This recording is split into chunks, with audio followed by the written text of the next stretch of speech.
মৰমৰ ছাত্ৰ-ছাত্ৰীসকল পোনপ্ৰথমে মোৰ ইউটিউব চেনেলটোলৈ তোমালোক সকলোকে স্বাগতম জনাইছোঁ। আজি মই তোমালোকলৈ লৈ আহিছোঁ পঞ্চম শ্ৰেণীৰ অংকুৰণৰ পাঠ 13 ওজাপালি এই পাঠৰ প্ৰশ্নৰ উত্তৰ কেতিয়া।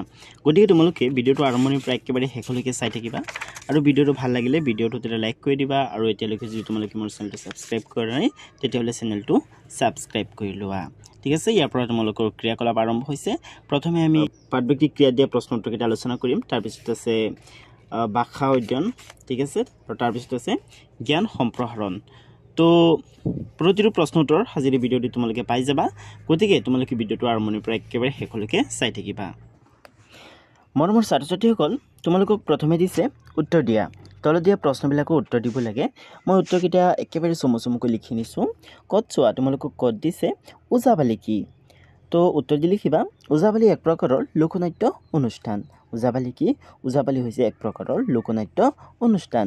তোমালোকে এই ওজাপালি শব্দটোৰ মাজত হাইফেন এটা দিবা, কাৰণ এইটো এটা জুৰীয়া শব্দ হয়। অৰ্থাৎ তোমালোকে ইয়াৰ পৰা চাই এই শব্দটো লিখিবা। ঠিক আছে, নেক্সট চোৱা, খত দিছে তোমালোকক ওজাপালিৰ মুখ্য পালিজনক কি বোলা হয়। ওজাপালিৰ মুখ্য পালিজনক কি বুলি কোৱা হয়? ডাইনাপালি বুলি কোৱা হয়, হয়নে? তো তোমালোকে উত্তৰ দি লিখিবা ওজাপালিৰ মুখ্য পালিজনক ডাইনাপালি বোলা হয়।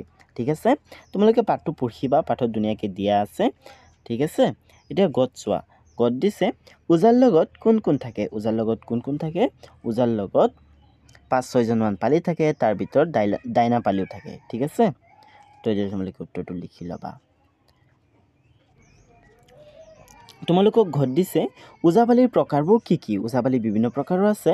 ঠিক আছে, তো তোমালোকে উত্তৰ দি লিখিবা যে ওজাপালিৰ প্ৰকাৰবোৰ হ'ল শুকনানী বা শুকনাৰায়ণী গোৱা ওজাপালি, ব্যাসৰ বা ব্যাস গোৱা ওজাপালি, ভাইৰা বা বাৱৰীয়া বা ৰামায়ণ গোৱা ওজাপালি, বৈষ্ণৱী ওজা, টুকুৰীয়া ওজা, আপী ওজা আদি। ঠিক আছে, এইকেইটা হৈছে ওজাপালিৰ বিভিন্ন প্ৰকাৰ। ঠিক আছে, তোমালোকে ওজা শব্দটো ইয়াৰ পৰা চাই লিখিবা, মাজত হাইফেন এটা দিবলৈ নাপাহৰিবা। ঠিক আছে, এতিয়া অংগত চোৱা, তোমালোকক অংগত দিছে যে ওজাপালি ক'ত ক'ত পৰিৱেশন কৰা দেখা যায়। উত্তৰত লিখিবা ৰাজখোৱা বা ব্যক্তিগত উৎসৱ পাৰ্বণ, পূজা, সভা, শ্ৰাদ্ধ আদিত ওজাপালি পৰিৱেশন কৰা দেখা যায়। ঠিক আছে, তো ছাত্ৰ ছাত্ৰীসকল, তোমালোকে প্ৰশ্ন উত্তৰবিলাক লিখোঁতে ভিডিঅ'টো প'জ কৰি ল'বা, ভিডিঅ'টো ৰখাই ল'বা। ঠিক আছে, তেতিয়াহ'লে প্ৰশ্ন উত্তৰবিলাক সহজতে লিখিব পাৰিবা। এতিয়া ইয়াত চোৱা, ইয়াত তোমালোকক দিছে চমু উত্তৰ দিয়া, মানে উত্তৰবিলাক বেছি লং কৰিবলৈ দিয়া নাই। ঠিক আছে, চমুকৈ লিখিবলৈ দিছে। ক'ত চোৱা, ক'ত দিছে ওজাপালিয়ে পৰিধান কৰা সাজপাৰ কেনেকুৱা। ঠিক আছে, ওজাপালিয়ে কেনেকুৱা সাজপাৰ পৰিধান কৰে তোমালোকক লিখিবলৈ দিছে। তো তোমালোকে এইদৰে লিখিবা যে ওজাপালিয়ে পৰিধান কৰা সাজপাৰ অতি সাধাৰণ। অ'কে, ওজাপালিয়ে পৰিধান কৰা সাজপাৰ অতি সাধাৰণ। সকলো সদস্যই চুৰিয়া চোলা পিন্ধে আৰু ডিঙিত চেলেং লয়। ঠিক আছে, সকলো সদস্যই কি কৰে? চুৰিয়া চোলা পিন্ধে আৰু ডিঙিত চেলেং লয়। কেৱল ওজাই মূৰত পাগুৰি মাৰে। ঠিক আছে, পালিসকলে মূৰত পাগুৰি নামাৰে, কেৱল ওজাইহে মূৰত পাগুৰি মাৰে। পালিসকলে হাতত এযোৰ খুটিতাল মেৰিয়াই লয়। অ'কে, তো এতিয়া তোমালোকে উত্তৰটো লিখিবা। আৰু তোমালোকৰ কিতাপততো ওজাপালিৰ ইমেজ দিয়া আছে ন, তো তোমালোকে যদি তাত চোৱা তেতিয়াহ'লেও গম পাবা যে ওজাপালিয়ে পৰিধান কৰা সাজপাৰ কেনেকুৱা। ঠিক আছে, তো নেক্সট কুৱেশ্যনটোত চোৱা। নেক্সট কুৱেশ্যন হৈছে খত দিছে ওজাপালিত ওজাই গোৱা গীতসমূহৰ কাহিনী বা ক'ৰ পৰা লোৱা হয়। ঠিক আছে, ওজাপালিত ওজাই যি গীতসমূহ গায় সেই গীতসমূহৰ কাহিনী বা ক'ৰ পৰা লোৱা হয়। তো তোমালোকে উত্তৰ দি লিখিবা ওজাপালিত ওজাই গোৱা গীতসমূহৰ কাহিনী ভাগ বেউলা আখ্যান, ৰামায়ণ, মহাভাৰত আৰু পুৰাণৰ কাহিনীৰ পৰা লোৱা হয়। ক'ৰ পৰা লোৱা হয়? বেউলা আখ্যানৰ পৰা লোৱা হয়, ৰামায়ণৰ পৰা লোৱা হয়, মহাভাৰতৰ পৰা লোৱা হয় আৰু পুৰাণৰ কাহিনীৰ পৰাও লোৱা হয়। ঠিক আছে, তো তোমালোকে ফটাফট আনচাৰটো লিখি লোৱা। গত দিছে তোমালোকক ডাইনা পালিজনৰ প্ৰধান কাম কি। তো উত্তৰ দি লিখিবা ডাইনাপালিয়ে পালিসকলৰ লগত গীত গোৱাৰ উপৰি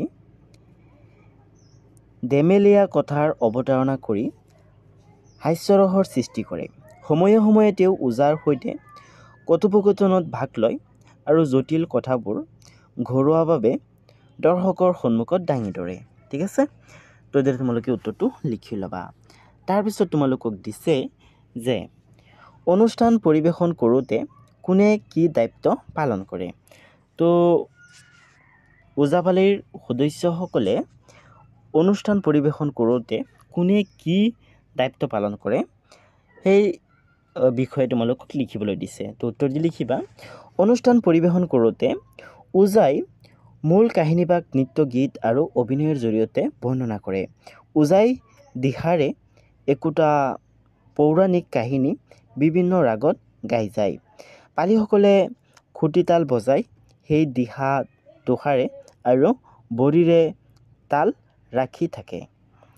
গীতৰ লগে লগে ওজাই বিভিন্ন অংগী ভংগীৰে নাচে আৰু ডাইনাপালীয়ে পালিসকলৰ লগত গীত গোৱাৰ উপৰি ধেমেলীয়া কথাৰ অৱতাৰণা কৰি হাস্যৰসৰ সৃষ্টি কৰে।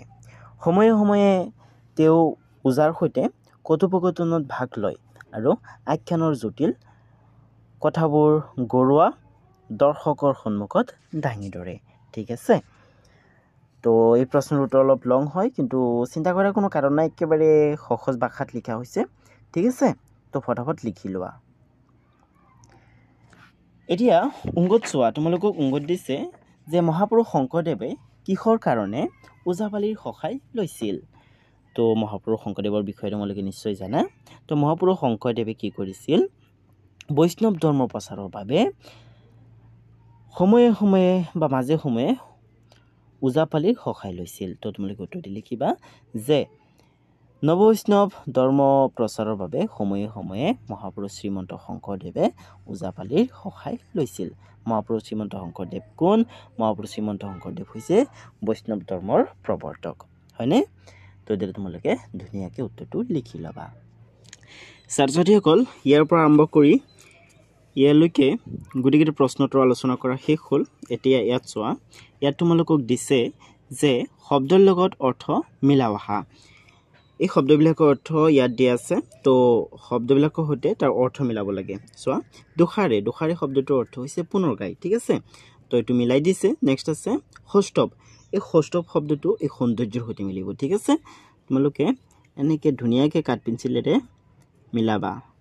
অ'কে, কিতাপত মিলালে কাঠ পেঞ্চিল ব্যৱহাৰ কৰিবা, যাতে এবাৰ যদি ভুল হৈ যায় বা কিবা যদি অসুবিধা হৈ যায়, যাতে তোমালোকে কাঠ পেঞ্চিলেৰে ইৰিজ কৰি যাতে পুনৰ লিখিব পাৰা। তাৰপিছত আছে দোলাই, এই দোলাইটো মিলিব এইটোৰ সৈতে, লৰাইৰ সৈতে। ঠিক আছে,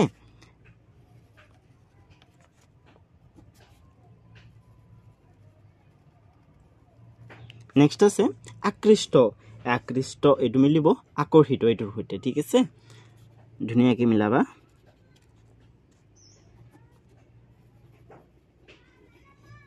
নেক্সট আছে বোধগম্য, বোধগম্য মানে বুজিব পৰা। ঠিক আছে, এতিয়া ইয়াত চোৱা, ইয়াত তোমালোকক দিছে খালী ঠাই পূৰ কৰা। এই খালী ঠাইবিলাক উপযুক্ত শব্দ বহুৱাই পূৰ কৰিব লাগে। চোৱা, প্ৰথমে দিছে ওজাপালি অনুষ্ঠানৰ মুখ্য পৰিচালকজন হ'ল ডাইনাপালি। ঠিক আছে, খালী ঠাইত বহিব ডাইনাপালি। ঠিক আছে, নেক্সট আছে ওজাই আখ্যানৰ দিহা লগাই দিয়ে, খালী ঠাইত বহিব দিহা। তাৰপিছত আছে পালিসকলে সেই দিহা খুটি তাল দোহাৰে। অ'কে, তো খালী ঠাইত বহিব খুটি তাল। ঠিক আছে, তাৰপিছত লিখিবা ডাইনাপালীয়ে ৰসাল কথাৰে লোকসমাজক আকৃষ্ট কৰে, ইয়াত বহিব ডাইনাপালীয়ে। ঠিক আছে, ছাত্ৰ ছাত্ৰীসকল, এতিয়া ইয়াত চোৱা, ইয়াত তোমালোকক দিছে পাতত থকা যুক্তাক্ষৰযুক্ত শব্দবোৰ লিখা, সেইবোৰত পোৱা যুক্তাক্ষৰবোৰ ভাঙি দেখুওৱা। প্ৰত্যেকটো যুক্তাক্ষৰ ব্যৱহাৰ কৰি দুটাকৈ শব্দ লিখা। অ'কে, তো পাতত যুক্তাক্ষৰ থকা যিবিলাক শব্দ আছে, অৰ্থাৎ যুক্তাক্ষৰযুক্ত যিবিলাক শব্দ আছে, সেই শব্দবিলাকক তোমালোকক প্ৰথমে লিখিবলৈ দিছে। তাৰপিছত সেই শব্দবিলাকত থকা যুক্তাক্ষৰবোৰ তোমালোকক ভাঙি দেখুৱাবলৈ দিছে। ঠিক আছে, আৰু সেই যুক্তাক্ষৰবোৰ ব্যৱহাৰ কৰি দুটাকৈ নতুন শব্দ তোমালোকক গঠন কৰিবলৈ দিছে। ঠিক আছে, আৰু তাৰ কাৰণে তোমালোকক এটা উদাহৰণো দি দিছে। উদাহৰণটো কিতাপত আছে, তাৰ পৰা চাই ল'ব পাৰা। ঠিক আছে, চোৱা, বিভিন্ন, এই বিভিন্ন শব্দটোত এই যিটো নৈনন্য আছে, এইটো এটা যুক্তাক্ষৰ হয়, হয়নে? আৰু এই নৈনন্যক যদি আমি ভাঙো, তেতিয়াহ'লে হ'ব দন্তান্ন যোগ দন্তান্ন, হয়নে? নৈনন্য। আৰু এই নন্য যুক্ত আখৰ ব্যৱহাৰ কৰি যদি আমি নতুন শব্দ বনাবলৈ যাওঁ তেতিয়াহ'লে বিভিন্ন শব্দ পাম হয়নে যেনে অন্ন প্ৰসন্ন হয়নে তো এইদৰে তোমালোকে লিখিবা তাৰপিছত আছে স্বৰূপ ঠিক আছে ইয়াত স্বভাৱ ছ এইটো হৈছে এটা যুক্ত আখৰ আৰু এই যুক্ত আখৰটোক যদি আমি ভাঙিবলৈ যাওঁ তেতিয়াহ'লে আমি পাম দন্তীয়া খ যোগ ভ হয়নে দন্তীয়া খ আৰু যোগ ভ যদি যোগ হয় তেতিয়াহ'লে আমি পাম স্বভাৱ ছ হয়নে আৰু স্বভাৱ ছক ব্যৱহাৰ কৰি যদি নতুন শব্দ গঠন কৰিবলৈ যাওঁ তেতিয়াহ'লে পাম স্বভাৱ স্বাধীন হয়নে তাৰপিছত আছে সৃষ্টি ইয়াত সত্যস্ত এইটো হৈছে এটা যুক্তাক্ষৰ অ'কে আৰু এই যুক্তাক্ষৰটোক যদি আমি ভাঙো তেতিয়াহ'লে আমি পাম মূৰ্ধন্য খ যুক্ত সত্যস্ত আকৃষ্ট পুষ্টিকৰ নেক্সট আছে সন্মুখত অ'কে তো ইয়াত নৈম্যন্ম এইটো হৈছে এটা যুক্তাক্ষৰ হয়নে তো নযোগ ম যোগ হৈ কি হৈছে নৈম্যন্ম হৈছে নৈম্যন্ম জন্ম সন্মান সন্মতি অ'কে তাৰপিছত আৰু আছে পিণ্ডে ইয়াত নৈধন্ধ এইটো হৈছে এটা যুক্তাক্ষৰ হয়নে আৰু এই যুক্তাক্ষৰটোক যদি আমি ভাঙো তেতিয়াহ'লে হ'ব নযুক্ত অ'কে আৰু এই নৈধন্ধক ব্যৱহাৰ কৰি নতুন শব্দ আমি গঠন কৰিলে হ'ব বন্ধ সন্ধান বিন্দা বন্ধু অ'কে তাৰপিছত এইটো নাজানো কেনেকৈ ইয়াত আহি গ'ল তোমালোকে ইয়াৰ পৰা লিখিবা মানে লাইনত নিলিখিবা ঠিক আছে নতুনকৈ এটা লাইন আৰম্ভ কৰিবা তাৰপিছত আছে বৈষ্ণৱী ইয়াত সন্ন্যাসন এইটো হৈছে এটা যুক্তাক্ষৰ আৰু ইয়াক ভাঙিলে এনেকুৱা হ'ব তোমালোকে ইয়াৰ পৰা চাই ল'ব পাৰা আৰু যদি এই সন্ন্যাসনক ব্যৱহাৰ কৰি নতুন শব্দ গঠন কৰা হয় তেতিয়াহ'লে আমি নতুন শব্দ পাম বিষ্ণু কৃষ্ণ হয়নে তাৰপিছত আছে উল্লেখযোগ্য ইয়াত ল এইটো হৈছে এটা যুক্তাক্ষৰ আৰু ইয়াক ভাঙিলে আমি পাম লযোগ ল ঠিক আছে আল্লাহ উল্লেখ পাল্লা ৰসগোল্লা লালকিল্লা হয়নে এই শব্দবিলাকত ল যুক্তাক্ষৰটো থাকে তাৰপিছত আছে সংস্কৃতি অ'কে সেইটোতো একেবাৰে পৰিচিত শব্দ হয় ইয়াত এই শৈক্যস্ক এইটো হৈছে এটা যুক্তাক্ষৰ দন্তীয় স যোগ ক শৈক্যস্ক অ'কে পুৰস্কাৰ তিৰস্কাৰ সংস্কাৰ অ'কে তো এতিয়া তোমালোকে ধুনীয়াকৈ লিখি ল'বা এতিয়া ইয়াত চোৱা ইয়াত তোমালোকক দিছে উদাহৰণত দেখুওৱাৰ দৰে শব্দ গঠন কৰা উদাহৰণ ঢোল ঢুলীয়া ভাও ভাৱৰীয়া কি দিছে ঢোল ঢুলীয়া তেতিয়াহ'লে খোল কি হ'ব কুলীয়া হয়নে লোন লুনীয়া গোফ গুফীয়া জোৰ জুৰীয়া ইফালে কি আছে ভাও ভাৱৰীয়া তেতিয়াহ'লে কি হ'ব লগ লগৰীয়া হয়নে বন বনৰীয়া কাহ কাষৰীয়া নাও নাৱৰীয়া ঠিক আছে তো এইদৰে তোমালোকে ধুনীয়াকৈ লিখি ল'বা অ'কে নেক্সট তোমালোকক বাক্য ৰচনা কৰিবলৈ দিছে যিকেইটা তোমালোকক শব্দ দিছে শব্দবিলাক বেছিকেলি জুৰীয়া শব্দ হয় আৰু শব্দবিলাকৰ অৰ্থ তোমালোকক দি দিছে চোৱা খুটি তাল বেটু বা খুবলি নথকা কাষৰ সৰু তাল ঠিক আছে ওজাপালিৰ পালিসকলে হাতত খুটিতাল লৈ ওজাৰ পদ দুষাৰে আৰু বৰিৰে তাল ৰাখে এইদৰে তোমালোকে ধুনীয়াকৈ লিখি ল'বা তাৰপিছত তোমালোকক দিছে খুটি খা খুটি খোৱা শব্দৰ অৰ্থ হৈছে নিজৰ ঠোঁট বা হাতেৰে ধৰি আহাৰ খোৱা অ'কে ল'ৰা দুটিয়ে খুটি খাব পৰা হোৱাৰ পৰা মাকে অলপ শান্তি পাইছে ঠিক আছে এইদৰে তোমালোকে লিখিব পাৰা নেক্সট আছে খুটি গছা মাটিত খুটি পোতাৰ দৰে পুতি থ'ব পৰা সৰু গছা আজিকালি খুটি গছা দেখিবলৈকে নোহোৱা হ'ল তাৰপিছত আছে খুটি নাতি কোনো বিষয়ৰ সৰু ভাগ সৰু সুৰা কথা আঁতিগুৰি অ'কে তো লিখিবা যে কোনো এটা বিষয় খুটি নাতি মাৰি চোৱাৰ পিছতহে সিদ্ধান্ত ঘোষণা কৰিবা তাৰপিছত আছে খুটিপুত থাকিবলৈ ঠাই লওক খুটিপুত শব্দটোৰ অৰ্থ হৈছে থাকিবলৈ ঠাই লোৱা চাকৰি নামত নগৰলৈ অহাৰ পিছত তেওঁ নগৰতে খুটি পোতাৰ যত্ন কৰিছে নেক্সট আছে খুটি দৰা ছটাই দৰা খুটি দৰা মানে ছটাই দৰা অ'কে খুটি দৰাত বহি আইতাই আমাক সাধু কৈছিল নেক্সট আছে